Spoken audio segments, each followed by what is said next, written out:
Imagine this, you've spent decades building wealth, and now the question isn't just how to grow it, but how to make sure it lasts for the next generation. What if the decisions you make today could shape your client's financial legacy for the next 30 years? Morning everyone, I'm Hugo Besaidenout and I will be your host today. Welcome to another Global Citizen discussion. Before we get into it, let's just take care of some housekeeping. I know how important CPD points are, so please don't forget to fill in your ID so we can issue your certificate. Sending of the certificates is automated and they will be mailed to you as soon as you watch the full session. We also know life gets busy, and should you need to drop off, you're welcome to view the event on our event platform until the end of March. Also, for more information on the speakers, please pop onto the speaker tab on the top menu bar, where you can also download today's PDF presentations.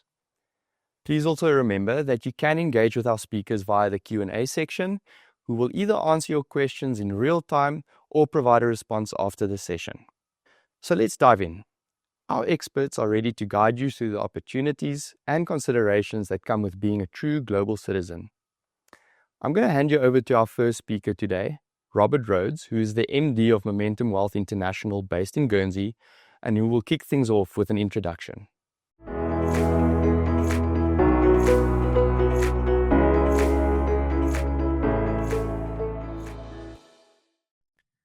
Thank you, Hugo, and good morning, everybody. It's a privilege, and I'm delighted to be here with you today for the 6th installment of our Global Citizen Masterclass. I'm joining you from Momentum Wealth International's headquarters in a very wintry St. Peter Port in Guernsey.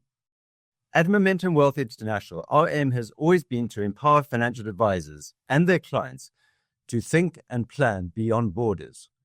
When we consider a global citizen, we are not just talking about where you live or where you travel to.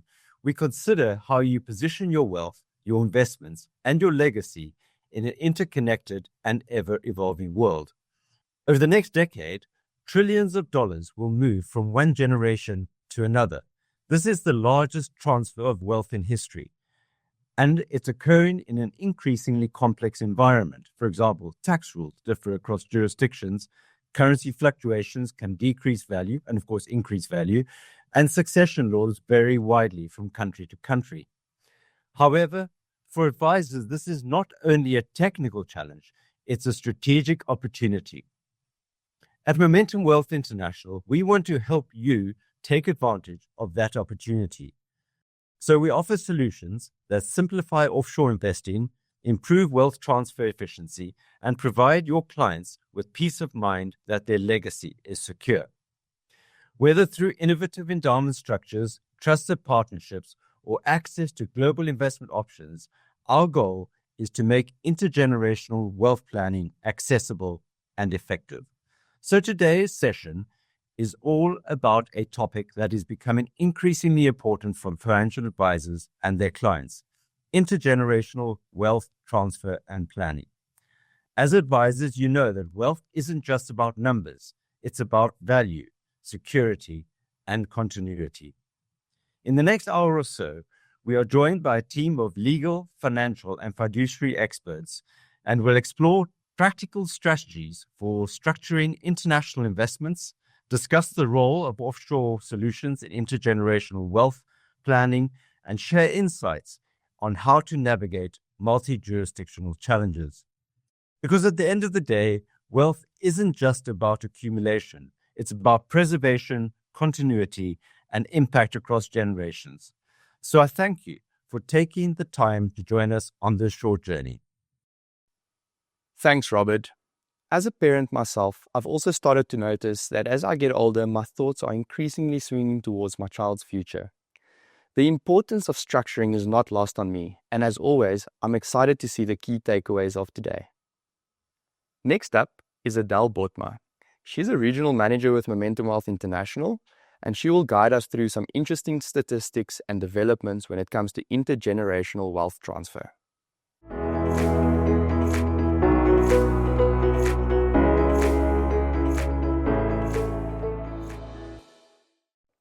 Thank you, Yehu. Good day, my name is Adele Botma and I'm a MWI Regional Manager. With more than 20 years of industry experience, I've seen my fair share of investors investing their hard-earned cash and then failing to do the required estate planning. We have also seen an outflow of South Africans immigrating to the rest of the world. Those of you who attended the MWI product launch in 2025 will recall the statistics that our team shared. According to Stats SA's migration report for 2023, by 2023, 914,000 South Africans lived offshore. Currency Partners, an authorized dealer, shared some interesting information with us regarding the flow of capital. When looking at capital outflows for immigration purposes, an amount of 10 billion flowed out of South Africa in 2024. This was almost double the annual average for the preceding 8 years. When looking at inheritance, how legacies were paid to offshore beneficiaries or local beneficiaries from offshore jurisdictions, we also see dramatic flows of capital in and out of the country in the past 5 years. If you asked a typical high net worth investor 2 decades ago what their concerns were that motivated their decision to invest offshore, the answer would have been protection against currency depreciation. Today, if you ask the same investor what their main concerns are that drives their decision to invest offshore, currency depreciation will still be on that list, but we have seen that the management of tax liabilities and intergenerational wealth transfer have become their main priorities. It has therefore become extremely important that individuals who wish to invest offshore not only consider safe and solid jurisdictions such as Guernsey, but also select solutions that can cater for intergenerational wealth transfer. There is more information on my slide, which can be downloaded by clicking on the download button in the platform. In this regard, Momentum Wealth gives an investor a wide range of solid solutions. We have recently launched a new range of products at MWI, improving our existing product offering. We look forward to discussing the solution that offshore investing through MWI can provide to you and your clients. Sit back and let the MWI team take you on a journey to investment bliss. Thank you, Adele. That was certainly interesting. What stood out for me is the importance for advisors to have offshore investing discussions with their clients, because if you don't, another advisor will. Trusts play an integral role in protecting assets and building wealth for multiple generations. Local trusts, however, have had limited options when it comes to investing internationally, and changes in the last couple of years have added some additional avenues for SA trusts to consider. Next, we will have a panel discussion that will focus on these options for SA trusts, moderated by Sharon Oman, Senior Legal Advisor at Momentum Distribution Services, and she will be joined by Lauren Walker, Sales and Business Development Director at Currency Partners, together with Eugene Tolliard, Regional Manager at Momentum Wealth International.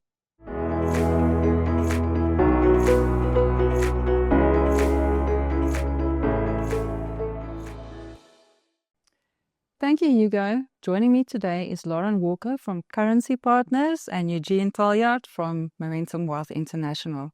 We are all aware that the world is becoming smaller when engaging with our clients, and cross-border financial planning is no longer the exception. With families being scattered across the globe, whether due to international work opportunities, formal immigration, or kids studying and remaining abroad, intergenerational wealth planning and transfer is becoming more challenging. Lauren, perhaps you can add to the stats that Adele shared with us earlier on how the cash and money is flowing at the moment in your business. Sure. So what we have seen from a South African resident perspective is over the last 10 years, the flow of funds out under the 2 annual allowances, the single discretionary allowance and the foreign capital allowance, has consistently increased. What's interesting is that usually that is impacted by the dollar-rand exchange rate. And so the stronger it is, the flows seem to increase. But in the last 2 or 3 years, we've seen that has had less impact, that investing offshore has become more popular and easier to do. And so those flows are naturally increasing every single year. In fact, last year being a record of 160 billion rand out of South Africa under those 2 allowances. Oh, wow. That's amazing. It's a lot of money going. With the increasing trend of funds going abroad, you can perhaps give us a quick recap on the annual allowances and how the admin process works when people want to externalize and if you are seeing any challenges or whether it's really just an easy, simple process. Yeah, so for South African residents, it's pretty straightforward. Every South African resident can move R1 million within a calendar year, and that R1 million is referred to as your single discretionary allowance. To move that R1 million, you just need your basic FICA, no further requirements, no supporting documents in terms of source of funds, etc. The second allowance for a South African resident is your foreign capital allowance. That's effectively your investment allowance, and that you can move up to R10 million within a calendar year. To use your foreign capital allowance, you need to do an application to SARS for what they call an AIT, or approval for international transfer. It used to be called a tax clearance certificate or foreign tax clearance certificate for those who aren't familiar with AIT. And that effectively is SARS seeing that your tax is compliant, so all your tax affairs are up to date, and you're showing the source of funds of where you've obtained that money in order to move it abroad. Once you've got that, you can move up to the R10 million within your calendar year. What's important to note, and people often forget this, the AIT or tax clearance is valid for 12 months, although your allowance is a calendar year. So sometimes there can be an overlap there. The only additional thing to note is the special approval. So for those who want to externalize more than the two allowances combined, which is the 11 million, you can do a special approval, which allows you to do a higher value. That special approval is twofold. So again, an application to SARS to get a letter of compliance to say that our tax affairs are up to date as an individual. And step 2, it then goes to the Reserve Bank. They want to know where you plan on sending the funds. They want confirmation from SARS around the tax. And then you can externalize the funds. And that approval, again, is valid for 12 months from date of issue. Okay, so date of issue, 12 months, so it can go across 2 tax years. It does, yeah. So there's often confusion around that. It's also important that calendar year doesn't coincide with any tax year, so that also creates confusion. It's really a calendar year. January to December. Right, so on the 1st of January, your allowance is reset. So it's important that clients who have money to move make use of their allowances every year, because if they don't externalize by the end of December, they've lost that opportunity to externalize funds, and they're now in the new year. That's very important. The keeping balance between the tax clearance and the annual allowances, we actually give like a platform to keep track of that, because that can be quite tricky. We've seen some creative spreadsheets. Okay. Lauren, I think we want to go into the tuition fees. Remember when we chatted in preparation of today, you mentioned something to me about tuition fees.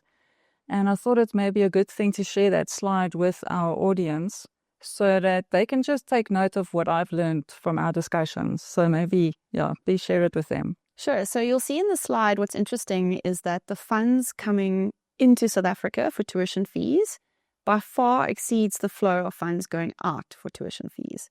And there's a couple of reasons for that. So what's important to understand is that as a South African resident, if you have a child that is studying abroad, maybe it's university fees, you don't have to use your annual allowances to pay for those university fees. And I think that's one of the reasons why you see that the outflows on tuition are not increasing, even though if you talk to people around you, more and more children are studying abroad when they get to university. It's because if you as a South African resident have a child studying abroad, if you get an invoice from the university and you pay the university directly, it does not form part of your annual allowance, which means you have an opportunity to do more capital investment. You can still use your allowance and you don't have to use your allowance for those university fees. The inflows, we are seeing a huge uptick, not only on, I think, with the university element of foreigners coming and studying in South Africa, which we do see a lot of, but also the Home Affairs have launched a nomad visa, which means that foreigners coming to South Africa is not only in the retirement space, it's now young families, and they see our private schools as being very good. And so they are moving here and bringing money in, buying property and putting their kids in our private schools, which is very exciting and a feel-good transaction. Okay, that's very interesting. I just also off the cuff this morning on the radio heard about so many students that aren't getting space in our universities that apply. I think they mentioned like Stellenbosch had 106,000 applicants and they've only got space for 6,000. Wow. So just saying that a lot of people are going to have to go elsewhere if they want to educate their kids because our universities just do not have the space. Yeah. But at least we now know that if you do it properly, you don't have to affect your investable capital. Exactly. So I think many people can, if they just take a bit of time to administrate it properly, they can enjoy a bit more money to take abroad. Yes. So talking about maximizing foreign investment capacity, I would like to shift our focus to the options that investors have when they invest abroad. So to do that, we've got 4 categories that we've identified of potential investors. So the slide summarizes it, and it's pretty common basic knowledge, but you've got your person or individual that wants to go directly abroad. Then we've got the guys that invest abroad directly, but via their offshore trusts. Then we've got the clients that are doing the popular trust to trust that we are seeing at the moment. And then obviously the last are the asset swaps.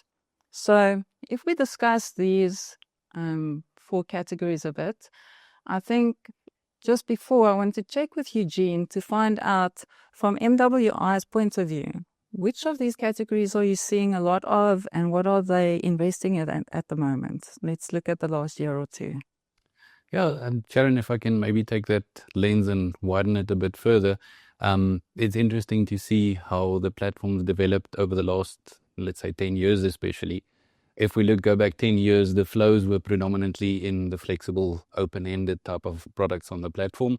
Whereas over the last few years, there's a migration across to the endowment or the wrapper, typical wrapper products. And I think by nature of advisors and clients realizing the benefits offered by these products in terms of the ease of tax administration, the ease and simplified means of transferring wealth to the next generation. So I really think we've seen that shift happen quite dramatically over the last couple of years. And I think one extra point really comes in the form of the type of clients. One of them, particularly you mentioned, is in the form of offshore trusts. We are getting a lot more questions from advisors and clients asking about offshore trusts, various jurisdictions, and can we as a platform accommodate investments in those trusts? Okay.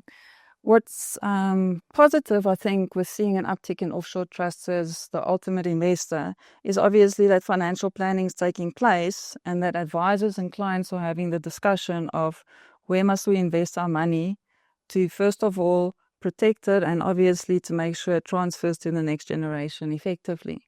So taking control of the process whilst they are alive rather than leaving it to executors to sort out when they die. I would like to maybe say thank you to our advisors for having those engagements with the clients. Lauren, when you look at the approval process and you consider the end investor being an offshore trust, is there any difference in the process that clients would have to go through? Or do you, from externalizing the funds, look at the actual person whose money is going? So we would determine the sender, that's the starting point. So effectively, if you wanted to externalize funds into an offshore trust as a South African resident, you can use your allowances. That's straightforward. One of the fundamental changes that was made within regulation by the Reserve Bank in 2022 is that you can now use a special approval application to also put funds into an offshore trust. That's quite a big game change in the industry because then you're not limited to the 11 million in terms of externalization to that offshore trust. You can now do a special approval for much larger value and also send that into the trust. Whereas before you kind of limited and it took a lot more time to build that capital in that offshore trust. So that's quite a significant change. Yeah. Okay. And Eugene, from our side, from an NWI side, there would be a bit of a difference investing directly as an individual versus an offshore trust from a client or advisor experience point of view. Yes. No, definitely, Sharon. I think once again, it doesn't come without its complexities. If we look at offshore trusts specifically, there's a very big distinction in terms of what we do from an onboarding perspective. So we call that process our client due diligence aspect of it. So your typical FICA process in terms of identifying the investor or the underlying beneficiaries of that investment. And from our perspective, it's really twofold. So offshore trusts operate very different to a local trust. And for that reason, we typically have 2 avenues that we go through in terms of the onboarding process. The first being the trust company itself, so that entity providing the legal structure, the administration of the trust, etc. And the second leg of that being the trust itself, so the settler, the beneficiaries, etc. So typically, it is a little bit more strenuous from a document perspective. I won't use the word cumbersome because everything can be solved if the proper planning and setup is done up front to avoid those issues coming down later in line. Okay. So maybe people must just be aware of it, that if you're dealing with a trust, and I think it's even with local investments, if you're dealing with a local trust, the the FICA requirements is a bit more, not cumbersome, just a bit more time consuming if you don't have all your admin in a row, but it's not an impossible task to bear.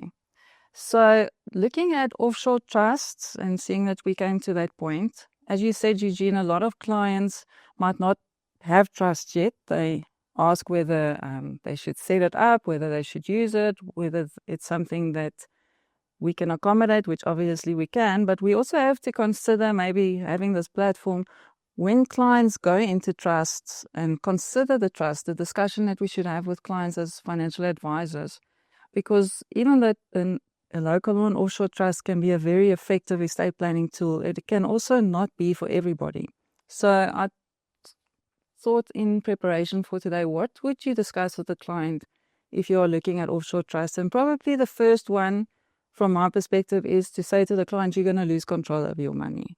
Because it's even more so than being in a local trust. Because in an offshore trust, you've got your trust company that you now mentioned, that's your trustee, and you will govern by way of a letter of wishes and maybe the appointment of a protector. So some clients might not enjoy that. Because if you were to set up a trust and the client eventually realizes he has got very limited control on a day-to-day basis, you might have to unbundle this whole thing, and then that's quite a costly exercise.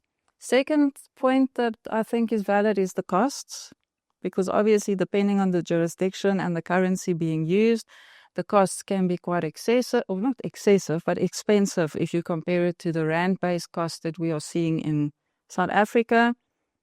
So costs is definitely something that we have to look at. Some trust companies even ask for tax opinions before they allow clients to form those trusts, making it a bit more expensive because there's an additional layer of costs. And therefore, it's important to consider trust costs versus the benefits that it will eventually have. So even though from a process point of view and from a product point of view, we can accommodate it, clients should be very informed, I think, when they make these decisions, whether the trust works. I think some of us that have been in this industry long enough have seen waves of, especially in, like maybe don't want to give away my age, but maybe in the 90s or early 2000s, where because your friends had a trust, you wanted a trust. That's not local trust, but still. And everybody took out a trust and nobody really knew why, or they did, but they didn't actually want to play ball because trustee meetings and opening bank accounts just really didn't feature. So just need to make sure clients are aware of what they're getting into when they invest in the offshore trusts. I think it is valid to say we have to consider how the trust is funded, whether it's funded by donation or loans. And just on that topic, we're going to talk about that a bit more with Madeleine when I chat to Madeleine a bit later. But I think, Eugene, from our side, it's good to note that when clients are considering funding mechanisms, that there's certain tax consequences that might be had because of it. And if it's seen as a disposition that is made to that trust, that we can trigger attribution and deeming provisions. From a product point of view, what would you suggest for a client when they go into a trust, an offshore trust, that being that? What product should they choose if they have funded their trust by way of a donation or a loan? Well, Sharon, it's a good question. I think, as you rightly pointed out, the product will and most likely have a big impact in terms of the outcome, especially from a tax perspective. The nice thing about the offshore wrappers is they often tend to act as attribution blockers from a tax perspective. So they can work nicely in the setup of an offshore structure, but again, it depends entirely on the client setup and the means of funding that offshore trust. Okay, thank you. So just to recap, if they're going into the voluntary type investment, there is a risk that the actual funder of the trust will still be taxed on the income generated and the capital gains. Where if they invest in the endowment, because the insurer is the taxpayer instead of the actual client, you're blocking the attribution because none of the income that is generated in the investment comes back to the individual client. So attribution blocker, it's a new term. I like it. If we look at the trust to trust, which is still quite topical, we have to remember that this is fairly new and that most of the transactions, Lauren, as you and I spoke about earlier, that we are still really in this tax year where these transactions have happened. So we haven't gone through a complete tax cycle to see exactly what SARS does at the end of it. So we are certain that we can use a local trust to externalize fund to an offshore trust, because SARS has made the note on their system and we're all aware of it. The trust must be formed offshore obviously for the funds to flow. The local trustee must just make provision that there can be an offshore beneficiary. It doesn't even have to mention the name of that beneficiary. It just has to be wide enough that they can benefit. And we now know the money can go. Lauren, from your perspective, when you're doing these applications, anything different than when an individual does an application for the funds to flow? And what has your experience shown you from an administrative point of view? How easy or difficult is it to get the money from the local to offshore trust? Yeah, I think what's important around the local trust, the South African trust to offshore trust, is to understand that the regulation hasn't changed. Effectively, what is being granted is that the South African trust has been allowed to externalize directly to a bona fide non-resident, which is the trust. And that's how someone got it right the first time, and now a few other people have got it right. The process in order to make the transaction happen is effectively, first you've got to do an application to SARS for a letter of compliance. And SARS are going to look at every entity and natural person linked to that South African trust in order to understand that they are all tax compliant. So they are going to dig. And so in some structures, there's multiple entities and multiple natural persons, and you want to make sure that they're all tax compliant, and you've got to be okay with how much information they're going to ask. For the application, there's roughly about 15 sets of documents that you have to submit. So it's not an easy process. I think it's important that people understand that. So traditionally, what we've seen is that the authorized dealers will only entertain these applications if they're over very high values, roughly around 50 million, because of the amount of work and complexity involved. It's also important to make sure that the South African trust is structured in a certain way that makes sense from a tax perspective when you do this. The second leg of that application is once you've got your letter of compliance from SARS, you then do an application to South African Reserve Bank. Again, it's 15. I mean, it's the same application really. The only difference is that the South African Reserve Bank wants to see then every entity and natural person also linked to the offshore trust. So you're giving them both sets of documents. They won't just take the letter of compliance and say, right, everything's fine. They also want to understand what's going on in the South African trust. So you're giving them both. They want financials of the trusts, etc. So it's very heavily involved and detailed, and you've got to be very comfortable with being completely transparent at every level. So I would say, I know a lot of people in the industry got really excited about these transactions. It's just important that the expectation is set up front with the clients, that they understand that they are going to be asked to provide a lot of information in order to get this application through. So you want to be sure you're going to do it. Once approved, just like a special approval, you've got 12 months to make use of it. In some scenarios, you can apply to not have it renewed. So then you can use it at your discretion. But we've seen quite a few of these go through now. They range anywhere from 30 million all the way to a couple billion. So the amounts are varying. Large numbers. Yeah. Okay. But SARS is obviously the receiver of revenue is gaining a bit because, first of all, there's probably a disposal that takes place in the local trust to realize the cash. So they're getting capital gains tax. And then secondly, the Pandora's box has been opened to all the information that they could possibly want about this trust. And they know that the trust and everybody linked to it is not compliant, which is what they really also want. Yes, so they look at a lot of things like your residency, your tax residency status. There are a lot of South Africans living all over the world who haven't necessarily corrected that in terms of the double taxation agreements on where they live currently. And so all of this will sort of come to light when they go through this process, almost as it does when those individuals do application for approval for international transfer. It's the same thing. It just gives them a better overview and helps us correct all those small details within that trust on the natural people and the entities. Okay. So even though it's very positive, local trust can now externalize funds, which was never possible. But once again, a bit of an admin process to go through and you have to bear it all. Yes. Okay. Okay. So just from a tax point of view, I think maybe in one of our previous sessions, we also chatted about it very superficially, is the deeming provisions and the attribution rules and the trust to trust. I know there's a lot of speculation in the market whether this vesting of capital in a foreign trust is seen as a disposition. If I read the legislation, I can't say that I can form a definite opinion, but I know there's quite a lot of senior opinions floating around in the market that says it will definitely not trigger attribution. So I think we're probably going to have to see what happens after this next tax cycle, what SARS does with that. But once again, circling back, they've now got all the information. So even if they don't apply that, at least they know everybody's in the net that they want to be in the net. If we look at the fourth category, which is our asset swap,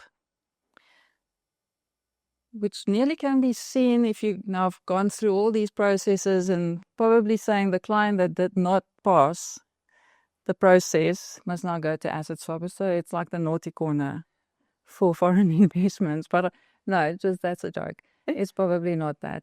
It's still something that's very attractive, I think, for a lot of clients. It might be for the client that doesn't pass or doesn't get the approval because something's just not in order and they still have to take time. And being in the industry, we know that a lot of trusts, the books aren't up to date, the financials, and there might be trustees that have passed away and they didn't change the letter of authority, or they attempted to, but the master's office are taking so long. So there can be a lot of reasons why they can't go through the formal process of direct investments. Then you also have some clients that I think are very loyal or South African this is where I live, this is where I want my money to be, and they want to use asset swap to get international diversification to their investments. So Eugene, from your perspective, from an MWI, can we accommodate these clients and what are the options available to them? Most definitely, Sharon. I think I'll again draw it separately. So we've got the local wealth platform, which we can accommodate these sorts of transactions through. So essentially there's two avenues, through the local platform and the offshore one. Typically speaking, clients going through the local platform will do so through a local wrapper or endowment. And in those instances, it's typically the life company providing that endowment wrapper structure to the client that offers their investment capacity to the investor. And they utilize that then to get the offshore exposure. On the offshore slide, it's slightly different. There we've got a third party that gets involved into this process. So essentially speaking, it's a third party that has the capacity to invest directly offshore and makes that capacity available to the likes of a South African trust, for example. They go through the process and invest directly on the offshore platform as well. So essentially speaking, it's just two separate avenues, but we can cater for both at the end of the day. Okay, so on the one side, it's Momentum's capacity that's being used, and on the other, it's an external. Correct. Typically like a institutional investor that has the capacity from a SAR perspective to invest directly offshore. So typically speaking, your asset managers or stockbrokers, for example. So we facilitate the process for the client because typically they won't have access to those companies just to go direct. Okay, so from that point of view, I think always important to remind the clients that even though you've got international exposure, it's still a South African investment. It only pays out in rand. No foreign allowances were involved in getting the funds abroad. From the point of view, if a client is now sitting in front of us and saying, okay, I've got a clean bill of health from a tax point of view, I've got money to invest, I'm not necessarily anxious about South Africa from a political point of view or a currency point of view. So which one should I choose? Is there eventually a different outcome if I choose typical assets underlying the investment? Will I have a better outcome in the one than the other, or will they pretty much look similar at the end of the day from a growth point of view and a experience point of view? Yeah. I think it's a dangerous question in our world when you get asked which one's better. And if you don't mind, I'm going to answer it with a cliche answer of it depends. And I think in this case, it really comes down to the client's outcome and the objective that they want to achieve. On the one side, going the direct route affords the clients that benefit of accessing the money anywhere in the world. So they've got that flexibility. Whereas, as you rightly pointed out, the asset swap always comes back to rand. But there will be investors that would want either of those two options. Things like where the beneficiary is situated, what jurisdictions are they? Do they have an income need eventually from this investment. So there's quite a lot of things to take into account there, and why I say it depends. But if I can maybe draw a quick distinction between the asset swap specifically going via the local platform versus the offshore one. And there, I think the big draw card for the offshore platform specifically comes in the form of the functional currency. So our entity and the platform itself is domiciled in Guernsey, and we use US dollar as our day-to-day currency, so for transactions on a day-to-day basis. So essentially meaning that the investors' growth in those products on the offshore platform will be taxed in US dollars, so your capital gain will be reflected in dollars and translated back to rand on the exchange rate on the date of disposal. So essentially taking out that currency fluctuation element within the calculation. So we do cater for both, and again, I'd rightly point out that that might be a better option for clients that want that offshore exposure from an asset swap perspective. But if you are going into the asset swap via the local platform, you will generally get an after-tax return where the institution, Momentum, was a taxpayer. So we would have paid capital gains tax based on, if you know, but the complex calculation where you pay capital gains tax on the actual growth of the investment and the currency gain. Where in the other side, you're only paying capital gains tax on the actual asset growth, because the functional currency is being handled that side. So you can possibly have a bit of a better rate of return on the one versus the other from an after-tax point of view. But let's not put you on the spot on that one. But yeah, I think maybe it's something that I would like to think of a bit more, and maybe somewhere we'll put something down in one of our publications in future. Okay. Lauren, in closing, I think maybe sharing a last slide, which Adele actually touched on a bit earlier, which is the inheritances, the inflows and the outflows. And maybe just give us a breakdown of what this is showing us and what we can maybe deduct from looking at it. Yeah, sure. So this is effectively the reporting from the South African Reserve Bank showing inheritance transactions in and out of South Africa. And it's basically giving you the last 10 years, 2025 to the end of November. The trend is pretty straightforward. And what's important to note here is that if it is a South African resident who is receiving inheritances and they are abroad, it won't be recorded on here. So this is showing you non-residents, effectively, in and out, or inheritance that comes into South Africa for any residency capacity. So what's important here is the inflows continue to increase every year. And that is for various reasons. We actually work a lot with inheritances on our side, helping these attorney firms to move the funds for the beneficiaries. But often there's payments for maybe legal fees overseas, etc. So some of it is around that. From an outgoing perspective, what's interesting is I think a lot of that increase is also due to the fact that South Africans are now global citizens. And that's really about why we're here. Yeah. What it's showing you is that increase means that we've got more non-residents, whether they have C-state tax residency in South Africa or were born overseas, even though their parents and they're attached to their parents were South African or they were attached to South African estate. Those flows are increasing. So as the South African estates are being wound up, the funds are being sent abroad to these individuals. And I think the point here, and this topic has come up a lot in the wealth space for us, is really how do you retain those assets? Are you having conversations with the children, regardless of where they are? And then how do you handle that? So if those children are living in different countries, how do you, as that family's advisor or wealth manager, how do you handle that? It's really difficult. Because what we're seeing on our side is when that money arrives on the other side, it's spent. Majority of the time. So it's not always that good decisions are being made. And I think we could do more around guidance on that. But it's something definitely to keep an eye on because those numbers are significant. Outflows, end of 2025, just over 4 billion rand. Yeah, that's a lot. Yeah.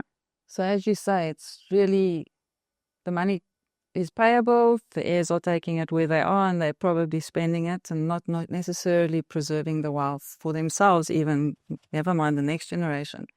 So I think what we should take from this is when having discussions with clients, financial advisors should from the start say, how do we make sure the money can transfer to the next generation or to your heirs without necessarily that knee-jerk reaction. Because I think maybe if some of the heirs had the opportunity to sit down, discuss it with the financial advisor and what the motivation was, why certain products were used to start off with, they will probably maybe say, oh, well, let's leave it there because it makes sense and I can benefit from it if it stays there. Where if it is something that goes into cash, goes into the estate account and then has to be remitted, then they're probably going to take it. Yeah. Just on the remittance, we tend to have two different types of heirs, as you said, the ones that are still resident in South Africa, but they're living abroad because they never formalized their immigration or their cessation of tax status, or in some cases, some of them were never actually taxpayers here, but they still noted on the Reserve Bank as a resident, or then the residents temporarily abroad, which are those guys that have not done the work. So if the person is already a non-resident, so they feature on the system as a non-resident, the money can typically go quite easily. The process is not that different. So if they've done their tax migration and they've got a non-resident account here, then the executor would distribute to that account and then it's externalized. But again, so they would provide source of funds, and depending on that and the value, they may need an AIT still to externalize those funds, because non-residents or those that have ceased their tax residency now require those AITs to externalize funds. So, yeah. So the easiest transaction in this space, or the easiest one to complete, is the bona fide non-resident, those that have not had any ties to South Africa. The cheat around establishing that is what your passport says. So if your passport says born in South Africa, it doesn't matter what passport that is, then the investigation needs to be done around your tax status. Okay. And like you say, a lot of them moved overseas when they were 6 years old. They never had a tax number. But according to SARS and the Reserve Bank, they are residents here. And so they've got to go through a journey of getting the tax number, then ceasing the tax residency. There are ways around that. So we do have a little bit more efficiency around that now, which we can do for them depending on their status. But yes, there's work to do. Okay. I think if I can maybe add to that, Sharon, it's an important lesson, especially for advisors. And I think one more to add to that I need to remember list is when you're dealing with clients, the potential future heirs, asking those questions up front, this figuring out where they are located, were they ever in South Africa, and did they go through the proper processes. I think that would also go a long way in terms of establishing that relationship with clients when the time comes for these payouts to happen. To make that process seamless and smooth. I think that would already draw a lot more comfort in the structures that the advisors put in place, so that the children don't have to go through hassles and the like to get that money out, essentially. Yeah, I think maybe to close our discussion today, it is to have informative discussions with the clients, not just about the investment, but what happens afterwards. And if those heirs are living abroad and they've never done the admin, to make sure that the client is aware that this has to be done before the money can go without hassles at that point in time. And so that they can inform their kids, listen guys, just do the admin, so that one day when the time comes, there's no hassles. Because I know even from our point of view on the life side, we sometimes have the beneficiaries get very angry and they sort of blame you because you can't assist them with getting the funds abroad, but it's actually because they haven't done the necessary administrative steps to break the ties from South Africa and make it easy for the money to go. I just want to thank both of you for having this discussion today. And I think we leave our advisors with a lot of practical information that will guide them in advising their clients in this space. Thank you very much. Thank you. Thank you, everyone. Certainly some valuable insights and nuggets to help with the consideration for SA trusts and building generational wealth globally. Next up, we have Hannes Esterhuizen, also a regional manager at Momentum Wealth International, and he will be sharing some interesting statistics on wealth transfers globally from various wealth reports compiled by reputable firms.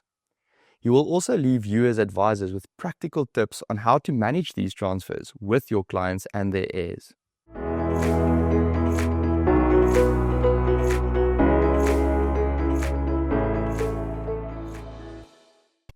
Thank you, Yichu. Hi, my name is Hannes Esterhuizen. Adele shared some eye-opening statistics with us regarding the flow of capital. You may recall media reports in 2025 relating to US firms Xeredi and Associates and the research that they did into intergenerational wealth transfer. In their report titled The Great Wealth Transfer, Capturing Money in Motion, they project that more than $100 trillion will be transferred to next generation recipients in the next 2 decades. Although their research did not include South Africa specifically, it would be safe to say that similar trends will play out in South Africa. What I found most interesting about their research is how this projected transfer of wealth will be distributed between different generations. Millennials, those born between 1981 and 1996, will benefit most from this transfer of wealth. The question that you should be asking yourself is, how do I position my advice value proposition to cater for millennials to ensure that I share the benefits of this great wealth transfer? But Xeredi is not the only institution who researched this topic. Capgemini published a report, while Ernst & Young published a report that dealt extensively with this topic. I found Chapter 5 of their report titled 2025 EY Global Research Report especially interesting. I must confess, I read the whole report. Being a Gen Xer, I could not bring myself to ask AI to read it on my behalf. I would like to share 5 takeaways from the report. 1. 66% of clients surveyed use life insurance or risk protection products, both for downside mitigation and as part of inheritance planning. This emphasizes that there is a place for endowments in international estate planning. 2. 64% of clients surveyed say it is either very or extremely important to discuss preparations for the transfer of their estate to other family members. Advisors should not underestimate how important it is to address estate planning for their clients. All 3 reports that I mentioned above address the question of whether beneficiaries will change advisors after inheriting.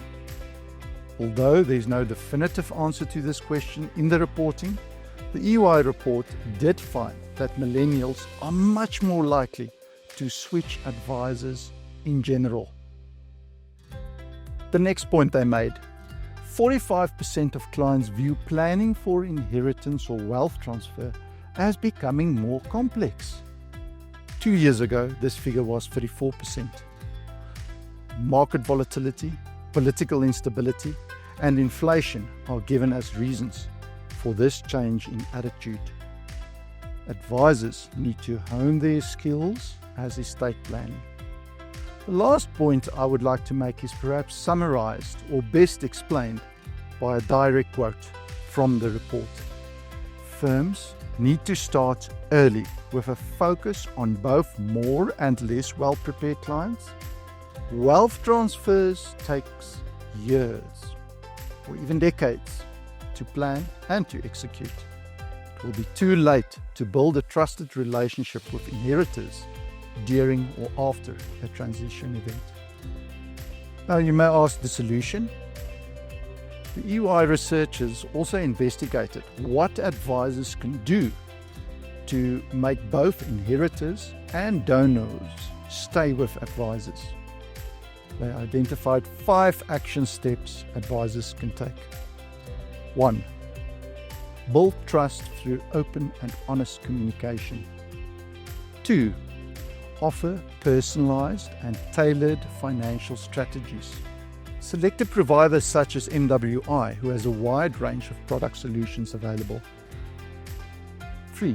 Provide clear and transparent fee structures. Again, MWI can help by giving clients a clear fee structure on our products. Present a strong understanding of the client's specific financial goals and needs. And lastly, demonstrate expertise in wealth transfer and estate planning. This can be achieved by partnering with companies such as Momentum, who have a large contingent of specialists available. You can download these 2 reports by clicking on the Downloads button in the platform above. Thanks so much for your time, and we look forward to sharing some more information with you during the rest of the session.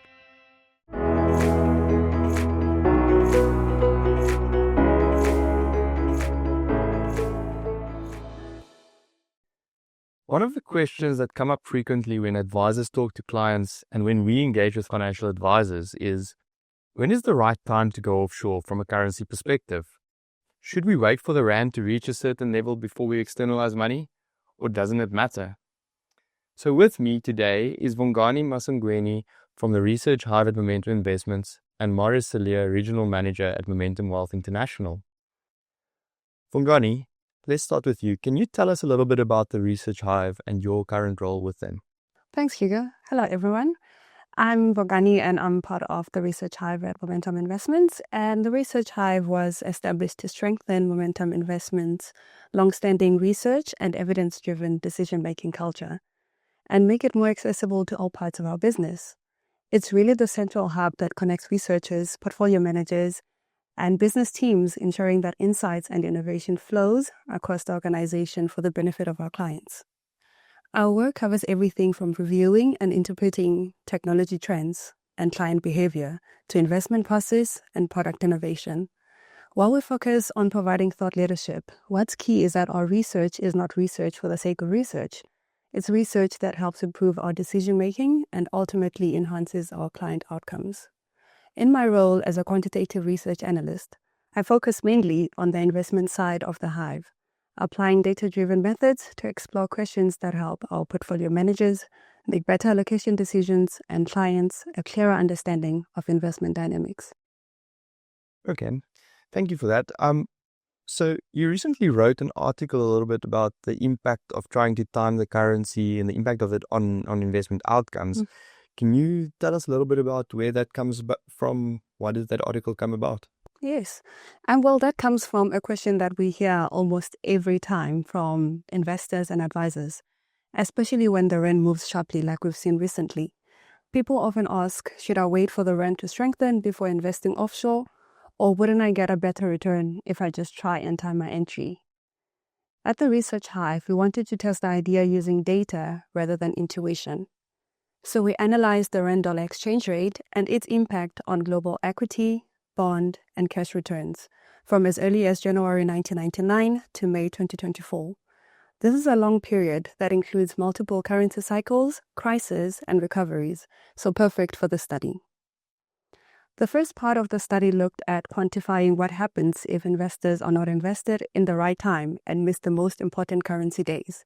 In other words, those days when the rand either weakened or strengthened the most. For example, we simulated what a buy and hold investor would earn compared to someone who was out of the market during the top 5, 10, 20, or 50 biggest days of currency moves. This allowed us to explore a relatively simple idea. In real life, if you try to time the currency, you'll most certainly miss some of those key days, and so we wanted to see how costly that could be if your timing is wrong. In the second part, we went a bit further and tried to be a bit more realistic. We tested trend-following strategies that mimic different investor behaviors.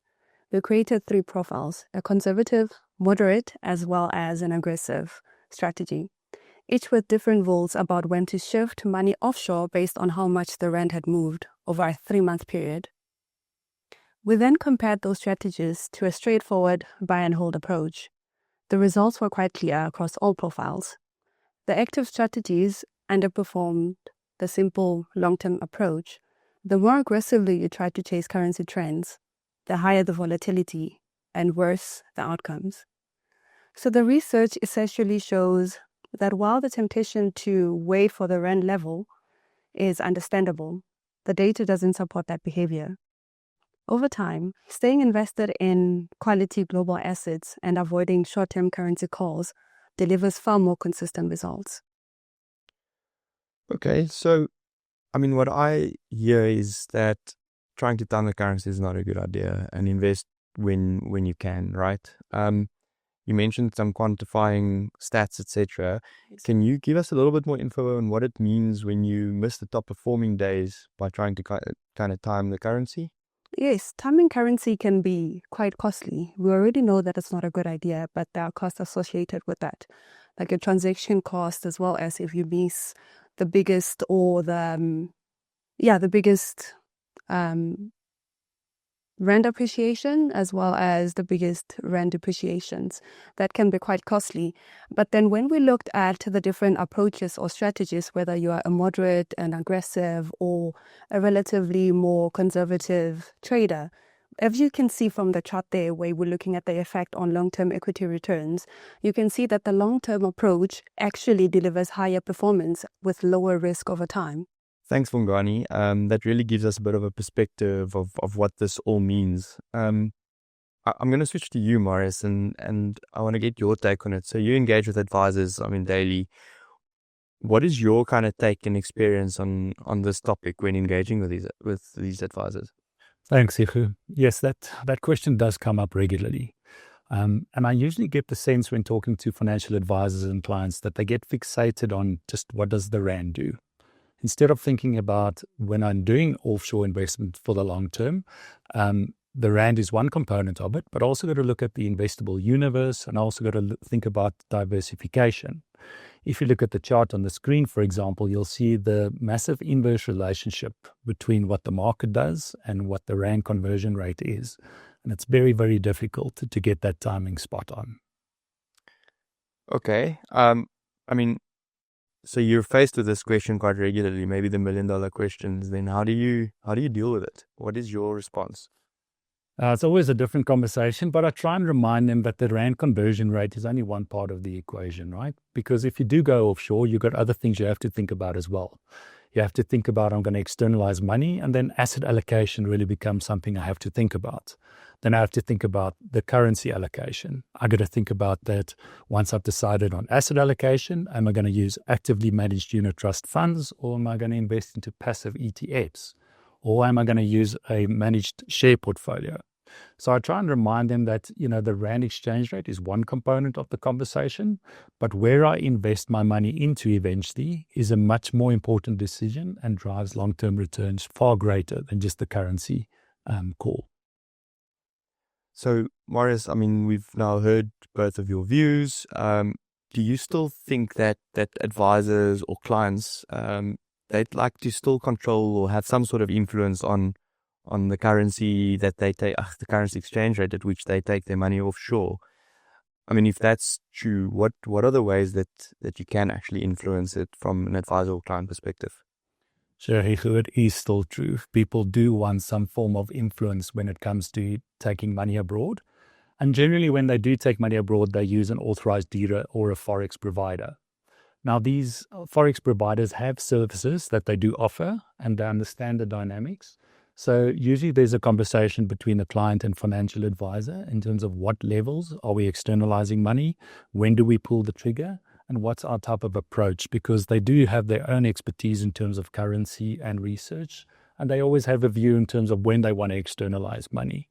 So I think that really just empowers the client and the financial advisor to have some influence and, feel empowered that they were part of the decision in terms of when to externalize money.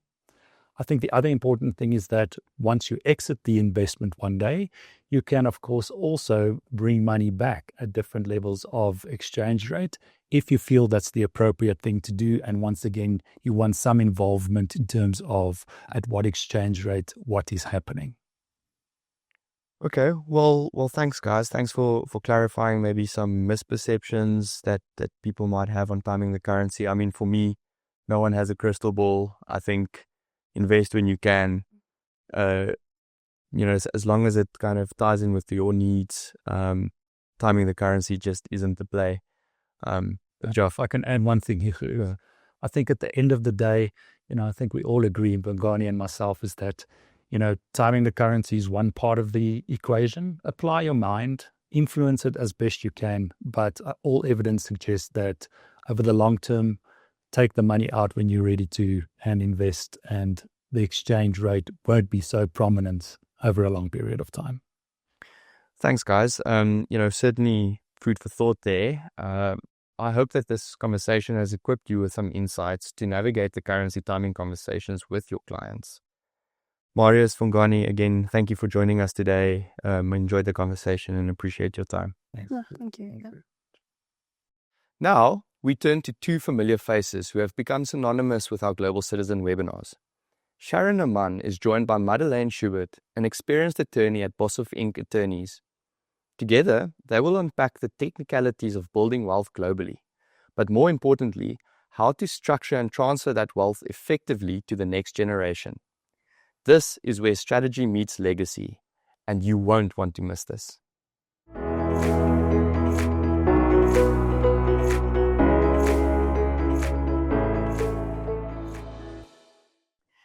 Thank you, Hugo. We heard many interesting facts and figures in today's session, confirming that families and their wealth are moving around the globe. One thing is for sure, wealth is fluid and it can literally go anywhere. Obviously, as long as your taxes are up to date and you meet the FICA requirements, that is. This consistent trend provides us with endless topics to discuss and many opportunities and challenges when advising our clients. One thing is for sure, it is becoming more onerous to advise global families on wealth transfer, wealth preservation, protection, and transfer. Intergenerational wealth transfer is becoming a very common term. It's one of those suitcase terms that we are hearing today when advising wealthier clients with a global family footprint. But what does it really mean? Because everybody's saying it. But I went and I asked the AI companion and used Copilot, and I don't think there's any surprises to the definition that it came up with. And it's basically the process of passing assets, property, or financial resources from one generation to the next. So parents or grandparents to children or grandchildren. So before I unpack this topic, I would like to share some interesting stats regarding intergenerational wealth transfer that is currently being referred to as the Great Transfer, as a backdrop to our discussion. The UK Times published in December last year that 5.5 trillion wealth will be transferred in the next 3 decades. Investopedia in November estimated a transfer of $84 trillion being transferred by 2045, which is literally less than 20 years from today. And in ING.com in October 2025 estimated 3.5 trillion euros being transferred in the next 5 years. So to help me unpack these numbers and what wealth transfer will look like and what we should know about it is Madeleine Schubert. I would like to welcome you back to Global Citizen. Thank you so much, Sharon. Madeleine, I'm sure that you're already seeing proof of this great transfer that people are referring to in your business with the type of clients that you're working with. Yeah. Maybe give us a couple of examples or trends that you're picking up at the moment. No, it's definitely becoming a reality, and the amount of wealth that is being transferred is actually phenomenal because it's the baby boomer generation that's now moving on slowly. And often of them also just have 1 or 2 kids. So you have this massive wealth transfer often going to 1 or 2 kids. And if you don't plan, obviously now, all that wealth can be lost. So it's become a reality. Yes, I think maybe something that you probably have discussions on even more often than we do is when should people transfer the wealth? So if you start with this whole process, we should typically have a discussion with the client during their lifetime and say, are you going to transfer the wealth now whilst you're alive, or are you going to wait until you have died? And typically, I think people wait until death because they are adverse to paying taxes and they're also probably not too keen to let go of the control over the assets that they've got. Yeah, they're very true. So the baby boomer generation is all about control. So they also the way they run businesses. I'm the boss. It's my way. Where the new generation is, of course, different. So there's a huge hesitation to let go of control, and then obviously paying taxes is another big matter. So that's definitely coming through. But in the same time, I have a few clients. There's a Chinese philosophy that says share while you're alive. So you can get the benefit to the children now because they need the money now because they're having children, and school fees and all those obligations does have a play. So I do see a trend of a middle way, but using trust structures as opposed to a direct passing of ownership. But it's also, again, jurisdiction dependent.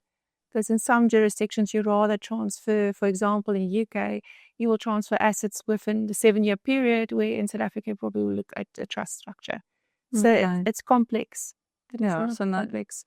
I think maybe the true purpose of financial planning is sometimes just giving the clients the information so that they can make an informed decision. Correct. And sometimes the decision will be not to do anything because that works for them. Correct. And then sometimes it's to put the structures in place, and other clients just give the money across. But I suppose there's no right or wrong answer, whether they do it during their lifetime or during their lifetime and death or only upon death. I suppose we can plan for all of those instances. No, 100%. If we look on death, obviously some people will say, well, maybe it's a bit better because you get the abatement from an estate duty point of view. But if you're talking ultra high net worth clients, those amounts do not really matter, because if you've got 500 million in your estate, getting 7 million rand as a tax-free amount is really not going to make any difference. And that is where I thought maybe let's do a comparison, a very simple comparison, to see how sweet is the proof in that pudding. I basically assume that we've got a client that's got 100 million rand invested today. Forget about all the other assets. And I said, okay, let's assume they transfer 100 million into a trust today by way of a donation. So not using any interesting structures at this point or Section 42s or whatever. So we've got the 100 million cash. We're going to move it into the trust today via donation. Or we take the same 100 million, but we keep it invested, and then it will go 10 years from now on death of the client. And we assume an 8% rate of return. So I did some Excel calculations, no brain surgery. For those of you that are interested, the calculations will be on the download tab on the platform. So you can go and have a look at it if you want to. So if we look at the calculations, and please don't try and look at all the numbers because it looks fairly busy. But in summary, it basically shows us that donations tax, if it's paid today versus when the client dies 10 years from now, will be 57% of the estate duty payable 10 years down the line. So that's 43% less. Capital gains tax payable now, I assume the base cost of 50 million for the investment, will be 23% compared to the capital gains tax payable upon death, which is quite a substantial difference. Effective wealth transfer today will be 70 million after tax into the trust. And if we compare the value 10 years from now, it will be roughly 143 million. Where if the client dies and then only bequeaths it to the trust, and after the estate duty and the capital gains tax at that point, it will be 136 million. So it's 7 million difference, which is probably not great, but there is a financial benefit in perhaps doing it sooner rather than later. So it shows that the client that is making the donation today will pay 40 million rand less in taxes and nearly 4 million less in admin fees. So from a quantification amount, 44 million rand is quite a lot of money. But, Madeleine, just as you said before, clients do not necessarily like paying taxes when they're alive. So some of them will say, I'd rather pay it later. So it's interesting because it comes back to the philosophy. So once again, it's about the control, and we can see the logic in the numbers, but it's not always there. So reality is what often I see in practice happening with clients, especially older clients, especially if they live in South Africa, they can understand and they will look at your numbers and they will appreciate your numbers. But then at the same token, if they did a donation to the children as opposed to a trust, their biggest fear is whether the children will come to the party if something happens to them, because longevity is also reality. So if you dispose of all your investments and you have a personal crisis, how would you get money back? Because you're not going to recover that fund. So often maybe the way is it's half of that. So from a financial planning perspective, you probably want to see your potential spending and work out your potential life expectation, get a number, and work out the next gen money above that threshold. Yes. Because that's really what you want to transfer to a trust or similar structure. and then dispose of that based on your numbers. And that will be smart planning from my perspective. Yeah, so the money that you really know you're not going to need Yes. during your lifetime, you will Correct. transfer it. Correct. I don't think there's a right or wrong answer. I think maybe the message is that when discussing investment and investment options, often advisors are focused on what do we do with the money, where do we invest it, Yeah. in what vehicle are we going to do it, but we have to consider what's going to happen later. Correct. And we should at least show them what the impact is, doing some of it now, doing some of it later, considering longevity and what the needs are.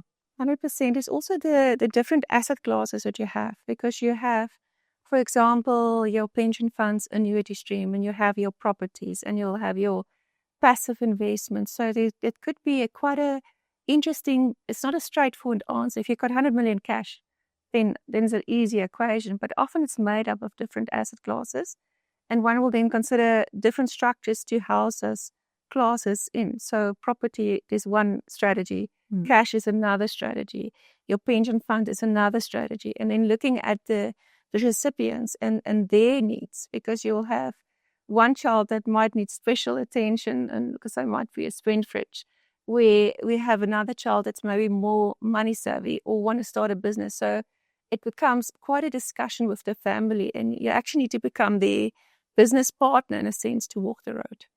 Yeah. Yeah. Just on that, I once attended a session where one of the family office type advisors in the US had a discussion, and I think it's becoming more and more prevalent even in South Africa, that you have to look at the entire family and nearly include all of them in the discussion, which I think a lot of the baby boomer clients that you refer to are still a bit averse to, because they like to keep their cards quite close to their chest sometimes. No, that's a reality. I mean, I've had a client now, the dad built up a massive trust, a massive underlying property, and died. And then suddenly the children had 4 grown-up children, all in their late 50s, 60s. They were left with this trust, was not aware about anything. So now they don't know how to run a trust. They don't know how to deal with the investments. In fact, they're a soft target now, because there's a lot of financial advisors that maybe not the best advisors that's approaching them. So now they're trying to work out how to work with this type of wealth and keep it. Because if you don't know how to deal with property investments, passive investments, you will lose your money overnight. Yeah. So you got to start trusting. Yes, and you have to bring people in to understand what the decision making was. Correct. And also, I mean, your top tier wealth investment client, they often have their team, but it's actually the tier below it. Let's call it your high network client, but not quite your ultra wealthy. They often don't have a plan. So, which might have larger pension funds, maybe some assets. So that tier seem to be a little bit lost, and they're the ones that needs more attention at the moment. Yeah, I think definitely advisors should have the discussion and try to sensitize clients that we have to include with there's future wealth. Rather get the kids involved now while they can learn from you, rather than just dump it on them eventually. No, 100%. If we consider trusts, had a whole trust discussion earlier with Lauren and Eugene as well, considering whether trusts are really for all clients, which we obviously know it's not, because some of them just don't like the relinquishment of control and all the admin that goes with it. But if obviously a large segment of the market are using the offshore trusts, I just maybe want to recap again for our advisors to remember the funding options that are used versus the tax implications attached to it.